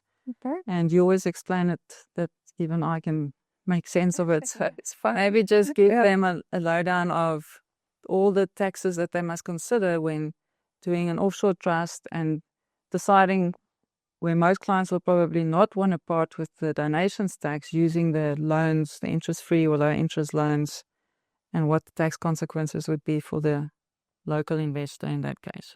Okay, 100%. So, I mean, in the local and offshore space, if we look at trust, is obviously different funding mechanism, but the most basic one is, actually the most two basic ones is making a donation, which will trigger donations tax. And if you dispose of an asset, you will have potentially capital gains tax, right? If you If you don't want to pay the donations tax, then you will cede the asset or cash, or you'll make a loan and to the trust. So there's a loan account due to you. Now that loan account can be interest bearing or not. If it's not interest bearing and it's a local trust, we've got a Section 7C event. Section 7C basically tells us every year, because there's a lack of interest, you're deemed to pay donations tax, which is calculated as 20% of the official rate of the capital amount. Over and above that, there's an income tax event as well, and this is what they call attribution. Now, when you make a donation to a trust, and a trust receives this funds, then the money in a trust gets invested. And now, if it's invested in a way that we call naked investments, then all the income and capital gains that arise in a trust needs to go back to the donor. And that's in the case of a donation or a low interest or zero interest rate loan. So it goes back to the donor. Now, in practice, for South Africa, it's not necessarily a bad thing, because often the rate for the individual is lower than a trust. So we like attribution. Locally, we like the attribution to play, because a trust marginal tax rate is 45% income tax and 36% for capital gains tax, where for individual it's 18% capital gain. Okay, marginal rate can be the same, but at least it can vary as well. So from a local perspective, attribution is nice, but the only thing that's going to hurt you is your 7C donation. So you've got to often play between the different loan accounts to local trusts, whether it's interest bearing, no interest, or a combination thereof, because you can do the sums and you'll find kind of what we call a sweet spot. So you play with a different type of loans. Offshore is a different ball game, because offshore the trust got no tax liability. So there we don't want attribution, because now we're going from a tax-free spot or jurisdiction to making something taxable. Okay. So there we don't want attribution. So for those offshore interest-free loans, they are very tricky, because we've got two sections coming into play. So if you have an offshore loan, there is transfer pricing and Section 7C that's applicable. And then whether both or one is applicable is absolutely dependent on the amount of interest that you charge, and the amount of interest is then geared towards the currency of that loan. Okay. So the official rate will be the one that's in that currency. Correct. Similar. Or similar rate. And so similar than our official rate, that side. So if you're on official rate, most of your time you don't have a problem. And most of the time you'll get into keep the transfer pricing also happy. Okay. But if the transfer pricing rate is market related rate, and in the transfer pricing world, we don't have what we call in South Africa a safe haven. If you want to work out what's market related, you need to test it as if you're the bank. So if a bank is going to lend you money, they want to see what is their risk profile. No. So a bank will lend you money, but then if you're high risk, they're going to rate a higher rate. Exactly. If you're low risk or there's security, the rate will come down to, let's call it prime or less. So then it depends on how risky this is. Now that's a test that you need to do for market related. For transfer pricing. Correct. So you need to do some sort of benchmarking, and more you'll see, even when most over cross-border transactions, the banks want to see your transfer pricing policy. So it's important that you do that test. But normally, and it's not a safe haven and it's not an absolute, but normally if you tend to stick to your official rate or equivalent, you tend to be fine. Mm-hmm. Is this if your market related is higher, then the new Section 7C would push you up. There was a recent amendment, so it will always be, if you apply a 7C rate and your market relate, the rate is actually lower. Yeah. Then you're compliant to transfer pricing, but 7C will want to collect a little bit between the transfer pricing rate, the market related, and if the official rate is higher, 7C is going to want to collect adjustment there, a donations tax there. So it's a very complex area so you need to know what's the official rate, you need to know the market related rate, you need to compare those two rates and then decide where do you fall. And to be safe, you must always try to be the official rate, provided it's a little bit higher than the market related rate. It's complex. So what I'm complex, is you can't give advice on this on your own. You need to consult with a tax practitioner or specialist that's got offshore and transfer pricing experience Yes. if you're using these structures and loans are involved. Correct. And the client can then face 7C, transfer pricing, and obviously attribution and Correct. rules that can come Correct. into effect. So Yeah. it can actually come back to bite them if it's not done properly. It must be done correctly. So, and it's very complex for the nature of being offshore. If it's done correctly, you will pay income tax, and often as a funding mechanism of a loan or donation, depending which route you go, the clients don't like that. So then they will rather look at alternatives. Yeah. And that's where your freezer and that type of trust will come into a better position, because then it's more about creating a trust now, and on death you do the transfer to the trust. So the next gen will benefit, and you don't have that harsh income tax that you have. So it's a bit of a situation where you, the person with the money, need to decide whether you will suffer the income tax or do you structure for your benefit and the children will get what's left. So there's definitely a bit of a stress between the two pots. Once again, the advice is to give them both sides of the coin and then decide which one they want to. And it doesn't be all or nothing. Sometimes it's a middle way. So you can put different strategies in. You can have a inter vivos trust, you can have a freezer trust, and you can have someone in your own. And you can have, obviously, then your products can also play into that, your endowments and all those things. So you could have a nice collection of different options that works together. That would be more holistic. Softens the blow. It softens the blow and it's holistic planning, and it is a measurement of control. Okay. Yeah. But Madeleine, for the client, and also I know we can spend probably an hour on this discussion because there's other funding mechanisms. You can put a company in the middle. We can do share issues, and but that's maybe a discussion for another day. Just looking at succession today, which is our main topic. How do we get the wealth from one generation to the next? Where we've got the client that has already got assets abroad, so it's quite cumbersome for them to move it across into the trust now. So we will touch on the freezer trust again just now. But they have to make provision for succession today. From your experience, would you do a single will or would you do different wills in different jurisdictions? And I know the other day you mentioned Brussels 4. I'm saying it as if I know what it means. But maybe just share with our advisors what they should take note of for the clients that have got assets across the world. They need to make plans for immediate succession for today. No structures in place or limited structures being used at this stage. From a will point of view, what would you suggest? Yeah, so and I think we discussed it before, there's no right or wrong answer. So you could have one will, worldwide assets, but it gets complicated because if you have assets in, especially fixed property in different countries, then you have got to go through quite a lengthy process of probate to get that will endorsed in South Africa, recognized in a different jurisdiction. It becomes a long story. You will have your estate being wound up for many, many, many years. Okay. Alternatively, so rule of thumb, normally when there's a fixed property in another jurisdiction, my advice always been do a will just for that jurisdiction. And that would be smart. For that property. And then if that jurisdiction happens to be in a civil law country, your Cyprus, your Portugal, Germany, France, all those civil law countries, then you can, if your habitual abode is in South Africa, you live in South Africa, but you happen to have a property there, then you can make election on Brussels 4.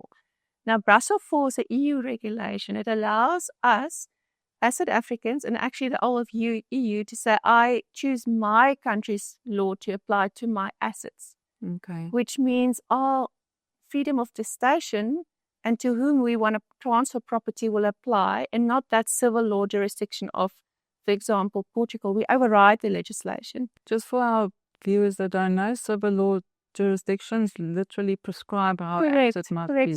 So, and then it's also always controversial. Civil law jurisdiction prescribe how your assets by law needs to be bequeathed and inherited. So you can't basically disinherit any child. And it goes not just at assets, it goes to policies as well. Where as South Africans in common law jurisdiction, we have freedom of gestation. We can decide to disinherit our children or not, which sometimes happen. Mm. So yeah, and it's the two systems are what's fair and just. Some people say freedom of gestation is nice, it's your right, it's your asset. Civil law people believe that you chose to have children, so you should leave something for them. So it's that. I'm not going to say what's wrong or right. No. But at least they've got a choice now. Correct. But it's interesting. So I mean, the Brussels form makes a huge difference. But what I also came and practiced the other day, I had a client that had Cyprus properties.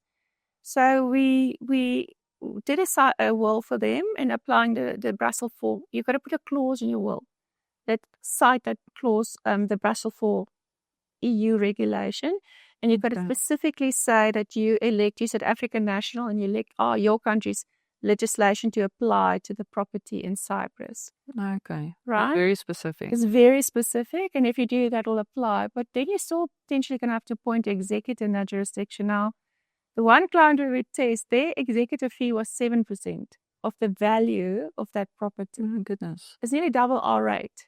And then the South African executor will also levy a fee on. Correct, depending on how you get these wills to talk to each other, right? So, and if it's a 20 million euro property, which was quite huge, it's a huge amount. So if you start looking at those costs, then you've got to say, maybe it's not worthwhile to transfer to a trust because your executive fee, those costs might be more than your potential income tax from interest on a loan. So then it's more worthwhile to follow civil law regulations. Not even civil law. So they will still have to transfer the property. They still have an executor appointed in that jurisdiction. So what would the solution be? Take it to a trust while you're alive. Okay. Because, I mean, a 7% executive fee plus potential 3.5. Why do you have the asset then? Yeah. So what's left for And the children? It's illiquid. Yeah, it's illiquid. Okay. Yeah. So you can see there's a lot of consideration one need to do. I mean, Yes. Yeah. So just from the will, no right or wrong answer, but no matter which one you do, you have to make an informed decision and make sure you've got the right people involved. Because also if you got an executor in South Africa that has got the resources and the connections in the rest of the world to appoint agents to act on their behalf, or where your foreign appointed executor is used to working with South African executors, the process it's still going to be cumbersome, but at least you know what to expect and it can have the best outcome, rather than appointing people that don't know about each other and have never worked with these type of cross-border estates. 100%. And if you choose a good executor, I mean, if like Momentum, you also will you can negotiate maybe better on a holistic scale. Yes. As necessarily your own accountant, because it might be a one-man practice versus a corporate giant. So that will give you a bit of more leeway. Yes. And you kind of, in that context, you need that, especially with global assets.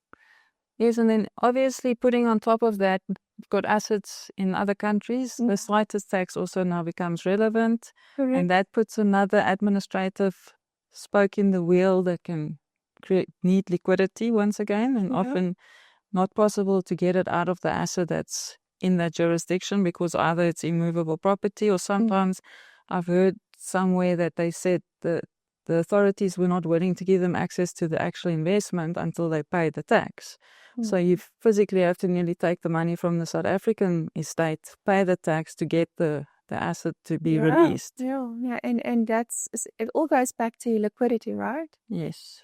If you don't have liquidity, you end up selling your assets, or you need to go borrow from a bank, get yourself indebted to get those assets. And then do you really want that house after all that illiquid as all the share portfolio in America? So it's if you, and I think a lot of people that's not in the financial advising space don't always think about liquidity. No, I don't think they do. And they don't consider the impact of not having it, which is why we are here and having these discussions. Just on CITES and ease of administration and admin costs, maybe worthwhile mentioning MWI and the product choices that people make. So MWI is making it easier for clients to transfer wealth, even when they go into the global investment, which is not in a wrapper. They are now they've streamlined the process to bypass Guernsey probate if money goes to a South African estate account. So making it much easier for clients than it was in the past that I had to go through probate and then appoint someone there to administer and go through the admin process. And then obviously the endowment is always an option because first of all, it blocks the citus tax because the death of the client has got no impact on the underlying assets, and the smooth transfer of the asset because of beneficiary or successor contract owners just makes it possible. So from a succession point of view, if you're looking at investment, obviously the product that is used can sometimes solve all these problems. No, 100%. And it is also a combination of that. So yesterday I had a query from one of your advisors. So he currently in endowment offshore, and he was 100% that was his right strategy. But now all his children are sitting in the UK. Okay. So his option is now to go to your normal holding, but don't go now direct equity because then you go into the citus field. So ideally would want to get outside of endowment because your proceeds in the UK is going to be taxed as income tax. But then look at the alternative structure on a different platform and then work out a different strategy. Even if you didn't go to a trust, because in the kids in the UK, they'll still be taxed from distributions from a trust, potentially within income and capital, as opposed to the proceeds from endowment. In that case, it will be taxable as income. So you got to look at everything very carefully. Actually got this as a topic for maybe one of our next Global Citizens, is to actually go into a bit of the jurisdictions and the trust as a vehicle and also as the products and the impact thereof.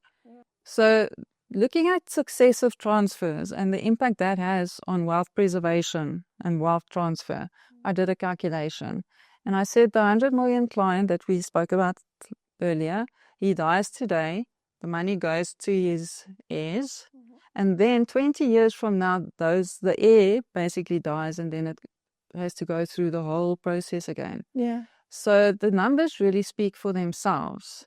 Where the heirs of the second transfer could have ended up with 319 million, they end up with 199 million because of the second layer of costs. So something that can be prevented if we do proactive planning.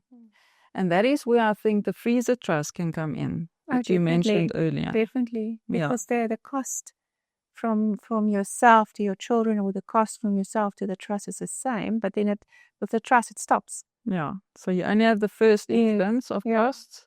You don't have that second layer of costs. Correct. Now, the freezer trust is often also referred to as a dormant, or I've even heard bottom drawer trust. Trust, and I think it's marketing, right? They all call it something different, all these different providers, but it's really a trust we set up now, and it is sit. You literally just let it sit. So it waits for being funded at somebody's death, normally through endowment type of policy. Okay. Yeah. So I know a lot of the foreign trust companies do. You can set up a trust, you will pay a fee to set it up, and you will pay a fixed annual administration fee to keep the trust alive, because obviously there's still trustee duties and compliance and admin that needs to be done. But other than that, the trust is really frozen in time, and it's a trust in waiting. Yeah. Maybe we can do a new term. And at that time, you can obviously eliminate the entire total cost of the second transfer. So ultimately protecting the wealth for the people that you intended for. And what I like about the trust option is, we spoke now, certain jurisdictions look at certain structures or products differently. If you use the foreign trust, the money will go there upon the first death, and then the kids and the trustees can obviously consider, will this trust work for us based on the jurisdiction that we are in? Because obviously some countries are also not really favorable of offshore trusts, and they tax them, and there's some jurisdictions that don't even recognize them. So then they can at least say, the trustees can then say, okay, in your jurisdiction, this isn't going to work, so we're going to base the money in you, and you must go and do with it as you please. Also, what you can think about is not trust don't always have to be in a tax haven. I mean, that's first price. But if all the children are in Australia, for example, or in America, there's nothing that prevents you. I mean, America, there's actually no solutions, but if it was, for example, Australia, you can actually create a freezer trust in Australia as well. Yeah, that's true. Because with most of these countries that's so against trust and tax avoidance, they like their own. Okay. So if it's an Australian trust, okay, you don't have donations tax, you don't have estate duty in Australia, but you still want to protect the money. And that's ultimately the point of having a trust, is to protect that wealth so it can go more than 2 generations, especially the type of money we're talking about here. And it can go. So the first one creates, the second one is aware, the third one starts getting, and their kids, they forgot great-grandfather now that made the money, and they will just blow it if you don't take care. But at least there's still a discussion to be had, because it isn't a trust. Yes. So if they want to take it out, someone's still going to have to There's a little bit of discuss it with control. There's somebody that's objective and independent. They're not going to block the transfer of money, but they will make sure that it grows and it's managed, as opposed to being gone within 1 generation. them. Yeah. I think in the end, there's no one size fits all. Yeah. And as we said at the beginning, maybe giving information so that people make informed decisions. And we constantly have to review, because circumstances change. Clients are, just like money is fluid, clients and their families are, they moving abroad, they're living in different jurisdictions at different points in time. And we have to make sure that we keep that into consideration when advising.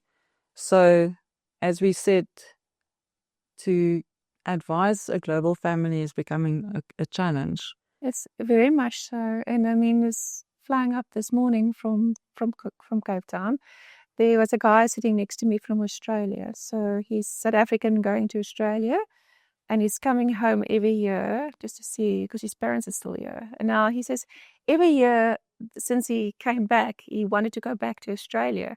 But this time it was so hard for him to leave South Africa. So now he was probably, I would say, 2 years from retirement age. So as much as you can do a trust now, you don't necessarily want to terminate it. You've got to look at different strategies, because a lot of them leave and then come back, and then eventually come back. When you've made your money, you want to come home. And I see it with a lot of people. South Africa is still a home, because lifestyle and the warmth of South Africans is still drawing people back. Yeah, that's true. And that's like when you're externalizing the funds, you're incurring the capital gains tax. When you cease your tax residency, when those expenses have been paid, they've been paid. So even when you come back, you're not going to get a refund. So making sure when you're making the decisions, you keep that in mind, that it can be a possibility. 100%. Madeleine, I think we've come to the end of our time, and I think we've had a very interesting discussion, and definitely opened a can of worms about the taxation of certain products in certain jurisdictions that I think we need to delve a bit deeper in possibly our next edition of Global Citizen. But for today's contribution, thank you very much for joining. It's a pleasure. And for all our viewers, thank you for joining us as well. Once again, feel free to ask questions and we'll do our best to answer them. And have a good day. Thanks, Sharon and Madeleine. As always, never short on technical depth and packed with practical insights. I now have the pleasure of welcoming on stage with me Hannes Esterhazy and Maria Celia, both regional managers at Momentum Wealth International.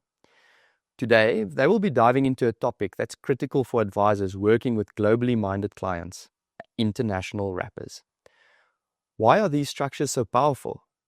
Because they don't just help you build wealth, they help you preserve and transfer it efficiently across borders and generations.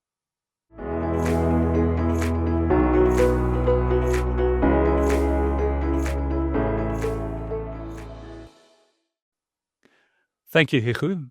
When it comes to selecting a planning solution for clients, the endowment is often selected as the most appropriate solution for a particular client. However, the selection process doesn't stop there. Often, the next question is to consider whether the client should invest through an endowment with a life assured attached to the policy or invest in the so-called sinking fund. Hannes, what's your thoughts on this? Marius, that's a very good question. Life insurance bond or sinking fund, or as it's called in the NWI range of products, capital redemption bond. But before I address the question, I want us to clarify some of the terminology.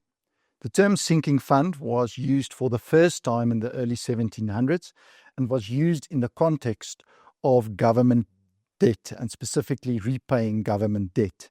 A government that issued a bond that became due in, for example, 10 years, had to plan to repay the capital of that bond. And to do that, the government would create a savings plan to pay off the debt at the end of the term. A sinking fund, in other words. So the term finds its origins in Britain and Italy. Today, the term has more of a generic meaning, and Investopedia defines it as similar in concept to a sinking fund for a corporation that issues and repays bonds. A sinking fund for household finances involves setting aside a certain amount of money each month to help pay off debts or to fund larger purchases in the future. The idea is that by consistently saving relatively small amounts of money, there will eventually be enough stored up to spend on or pay off something very significant. Today, the term can be seen as a generic term that refers to a savings plan with a focused term and objective, and is no longer exclusively about payment of debt. Within the South African context, the Long-Term Insurance Act defines a sinking fund as follows. Sinking fund policy means a contract other than a life policy in terms of which a person, in return for a premium, undertakes to provide one or more sums of money on a fixed or determinable future date as policy benefits. Now, in this definition, a life policy is also important because it carries a very specific definition. And when it's boiled down to its most basic definition, a sinking fund in the SA context means essentially an endowment policy governed by the Long-Term Insurance Act, but without an insured life. Nothing more to it. In addition, we also need to define an additional term, and that is a capital redemption bond. This is a financial term that we often find in offshore jurisdictions, and it is essentially a reference to what we define as a sinking fund. So nothing magical about a capital redemption bond. Capital redemption bond, or CRB, is broadly similar to a life assurance contract.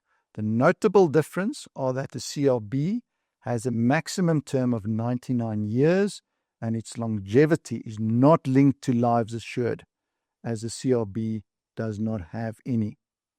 There are no lives assured, then when the owner dies, the CRB continues and can be passed on through a succession of subsequent policyholders without interruption or incurring any unintended penalties or early surrender charges. Marius, for me, the main difference between the two forms of an endowment can be found in the absence of a life insured. If you were to ask me to identify the one distinguishing characteristic between the sinking fund policy and the life-linked policy, it will be this absence of an insured life. But what does all of this mean? What's the relevance of what I've told you now? It means that in planning scenarios where the savings goal should be disconnected from the death of a person, the sinking fund is more appropriate. Where trusts or other legal entities wants to plan for a savings goal without making it subject to the death of a person, the sinking fund is more appropriate. And as we know, directors, shareholders in companies, in legal entities often change. So that's often why you want to disconnect it from an insured life. Agreed. Yeah. Since there are no forced liquidation at the death of an insured person, the product can be used as a legal and effective tax deferral tool. The next point to make is that the sinking fund is sometimes less complex to put up. Life insurance bond gives you more planning opportunities. Capital redemption bond, sinking fund is sometimes easier to implement. And then specific purposes can often be better achieved by using the sinking fund. And I'm thinking here of asset swaps, something that we'll discuss in a moment or two. But Marius, the life insurance bond has certain benefits as well. Can you perhaps mention some of those to our viewers? Sure, Hannes. If you look at the life insurance bond, planning opportunities are very comparable to a trust from an intergenerational planning point of view.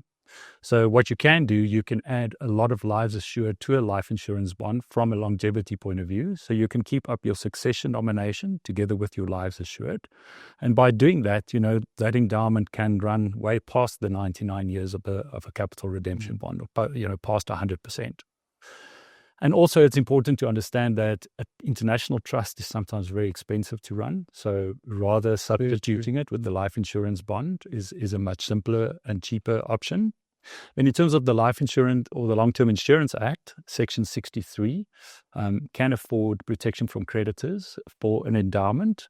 There's certain things that need to be present. It has to run at least 3 years, but very importantly, there has to be lives assured attached to it. And then in terms of a life insurance bond, you have the option of nominating a beneficiary of proceeds. So if you are in a planning scenario where you would like the contract to end at the death of the last life assured and have a beneficiary of proceeds nomination, you can do that. And then further to the succession planning conversation, you will find that on a life insurance bond, you can nominate a successor contract owner like you can on a sinking fund, but you also can, as I mentioned, have a beneficiary of proceeds. So depending on the circumstances, you can implement the succession plan as you want. Both options are both on the life available. Plan, yeah. It brings us to another question, and that is, if I have a choice, should I go with successor contract owner or beneficiary of proceeds? The principle behind this selection is simple. Must the policy pay out at death, or should the new owner have control over the liquidation process? Simple question. Now, scenarios where control over the payment may be required include the following. I've mentioned deferral of CGT or postponement of CGT when I discussed the sinking fund.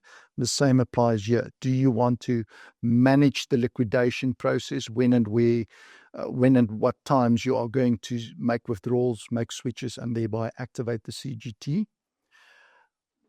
Next scenario would be liquidation in unfavorable market circumstances. The example I always use is if you had to liquidate an investment in March 2020 when the market was down 20% due to COVID.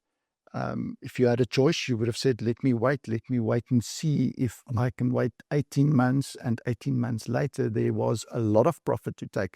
So that's a second example where you don't want to be forced to liquidate.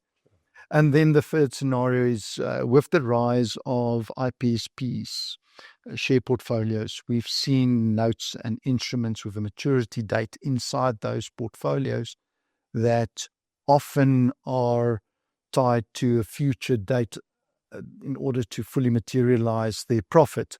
So it means that if you have instruments like that inside your portfolio, you can manage, or the persons inheriting the policy or receiving the ownership can decide when they want to liquidate. So those are three of the most important considerations in deciding beneficiary of proceeds or successor. But Marius, there are also characteristics on sinking fund and life insurance bond that are the same. So whether you choose the one or the other, you will get both. Correct. They will get the same benefits. Yeah. Can you expand on that? Sure. So on both the sinking fund and the life insurance bond, you will find that there's a 100 policy structure underneath, and that really talks to a client that wants to have multiple withdrawals in the time period of the investment. On both, there is something from a succession planning point of view called joint and survivorship between spouses. So you can find that on both of the endowments. Both of them are obviously via Momentum Wealth International, domiciled in Guernsey, and there is obviously a tax-neutral jurisdiction. And then the other important thing to remember is that the tax administration's done for the client, so they don't have to worry about it. It's done with the endowment. It's done with India endowment policy. And then the tax arbitrage opportunity always exists for individuals in higher tax brackets. As we all know that within the 5-fund tax approach, that tax rate's instead at 30% income tax and 12% capital gains tax. So you could benefit from those tax rates if you're in a higher tax bracket. We talked about the succession nomination, and if you have that in play, you can avoid executors' fees. So if you nominate joint and survivorship, or your beneficiary of proceeds or successor contract owners, the contract overriding arrangement doesn't need the executor to intervene, so you save that. And then once again, talking to the overriding contractual arrangements, not only now on our products can you have beneficiaries of proceeds on the life insurance bond, there's also now the option for alternative beneficiary of proceeds. And on the sinking fund, you can have successor contract owners, but there's also now the option of alternative successor contract owners. So, there's a lot of similarities, and it really talks to overriding contractual arrangements to, really take care of intergenerational wealth transfer. I previously mentioned that the CRB can also often be used for specific outcomes or structures. One of those is asset swap. Can you tell our viewers more about the Momentum Wealth International asset swap offering? Sure. You will see that we'll have a slide on the screen that really is going to explain a few topics. So let me start with that. If you look at the screen on the left-hand side, you will notice the traditional way of doing an asset swap. So an asset swap, traditionally, you will use the wealth platform. And on the wealth platform, you'll either use the actual platform's asset swap capacity, or you can use feeder funds. Now, the important point to make in the traditional way of doing asset swap and on the local platform, there's two things at play. First of all, from a capital gains tax point of view, we look at the growth of the underlying asset or the investment or investment component. But we also look at the starting point of the rand conversion rate as well as the end conversion rate of the rand. So two drivers of return. 100%. And as we all know, the rand will depreciate over time, and it's done so over any meaningful period of time. So in your capital gains tax calculation, both of those factors, rand depreciation and the growth of the fund, comes into the capital gains tax calculation. So that's a traditional way to do an asset swap, say for a company or a local trust, because a local company and trust don't have the 1 million and 10 million rand offshore allowance like an individual has. On the right hand of the screen, you will notice that we do exactly the same investment, but what we're doing now is we're doing it through the MWI platform. And the main difference is the CGT calculation. And you will note in that CGT calculation, we only look at the growth of the fund and then convert it at the spot rate at time, which means that we do not bookmark or look at the rand depreciation as an inclusion in the capital gains tax calculation. And on screen, you can see that it can have a meaningful impact over time on the actual CGT payable by the client. So having said that, if we move into the asset swap on the MWI platform, we will look at this, and the main reason, Hannes, is why that calculation on the right-hand side doesn't include the rand depreciation is due to something called a functional currency. Yeah. So in our calculation, on the right-hand side, MWI uses functional currency in its calculations. I get that question a lot about functional currency and where does it come from? How can you do this? And the answer is simple. It's a definition that's given in Section 1 of the Income Tax Act defining the functional currency. Okay. Essentially meaning that if a company is doing business in a specific currency, it can calculate its taxation in that currency. General statement, that's what it boils down to. And because MWI is a Guernsey-based branch model company doing business in dollars, we can do the calculation in dollars. And that's why, to all the accountants out there, we can use functional currency when we do this calculation. But Marius, back to you. Yeah, 100% agree with that. So that takes care of the tax calculation. Now, because that tax calculation is so attractive, one would argue that a company, a local company and trust wouldn't want to do it the traditional way because it could harm them from a capital gains tax point of view. So what does the solution look like for a asset swap on MWI? So if you look at the screen on the slide on the screen at the moment, you will notice that the investment for an asset swap is very similar to an individual doing the investment. The only difference is, as I mentioned earlier, an individual has a 1 million rand and 10 million rand allowance, and they use that to externalize money. Companies and trusts don't have it. That's why they do the asset swap. So what we'll need to do when we do an MWI asset swap for a company and trust, we'll have to introduce a third party or an asset swap provider, but the more technical term is a prudential limit capacity provider. The company or trust in South Africa will then borrow their asset swap capacity to do the investment through MWI. Now, all asset swaps, as we know, it's rands in and rands out.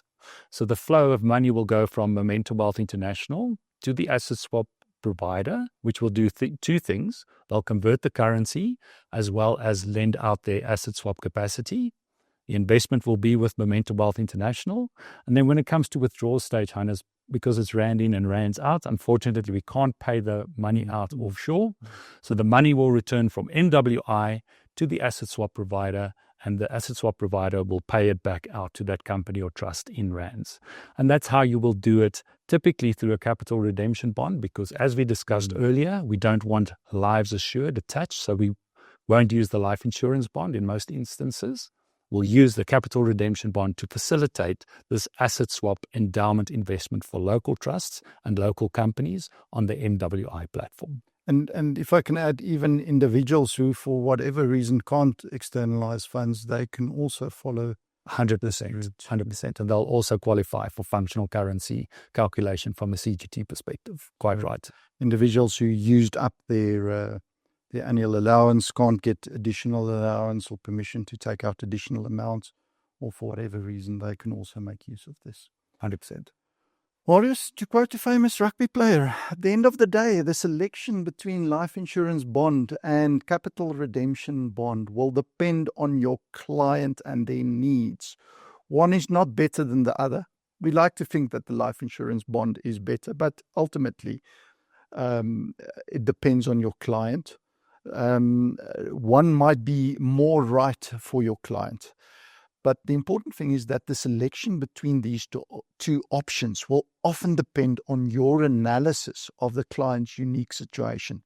And to help you in that selection process, MWI not only has a contingent of specialists from legal, fiduciary, investment specialists available, but we also have a comprehensive library of endowment publications drafted by our legal advisors, available on Advisor Connect.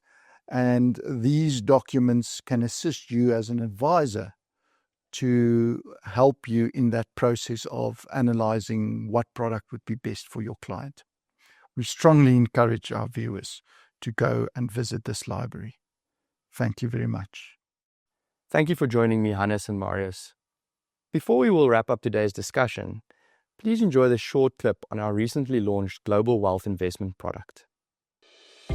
Global investing isn't just a trend, it's a necessity for global mobility. South Africa represents less than 1% of the global economy. By investing offshore, clients access global markets, hard currencies, and world-leading companies. It's about diversification, protecting wealth from rand volatility, and unlocking global opportunities. Introducing the Global Wealth Investment from Momentum Wealth International. Families today are more global than ever. Children study abroad, careers span the continent, and retirement often happens in a different country. Intergenerational wealth planning is no longer local, it's global. That's why portability matters. The Global Wealth Investment is an open-ended structure designed for clients with a medium to long-term horizon who value flexibility and easy access. It offers flexibility and control, access to a range of global investment options including funds and ETFs, multi-currency reporting, and worldwide access to money. Because clients handle their own tax, it's ideal for those living overseas or planning to move abroad. Perfect for clients immigrating. This solution simplifies global investing, providing an efficient structure to manage and grow global wealth while staying flexible. Advisors can manage portfolios seamlessly, while clients enjoy transparency and control. A future-ready solution for global citizens. Clients aren't just looking for investment returns, they're seeking solutions that align with their global lifestyle and the needs of future generations. Partner with Momentum Wealth International to help your clients invest globally, safely, simply, and strategically. Speak to your investment consultant today. Today's discussion certainly provided quite a bit to think about, but more importantly highlighted the unprecedented scale of the global wealth transfer and the crucial role financial advisors play in structuring, protecting, and preserving assets to ensure portability across generations. That brings us to a close of today's conversations. I would like to thank each one of our speakers for their contributions to the discussions and to you, our valued partners, for joining us today. I trust that we've left you with valuable insights to help your clients build generational wealth globally. Lastly, as your partner, Momentum Wealth International provides you with access to a team of experts to assist you with all aspects of offshore investing, from structuring to navigating cross-border tax considerations, ensuring you're fully equipped to shape your clients' financial dreams. Please reach out to your investment consultant or one of the Momentum Wealth International regional managers for more information. I look forward to continuing this discussion in the future.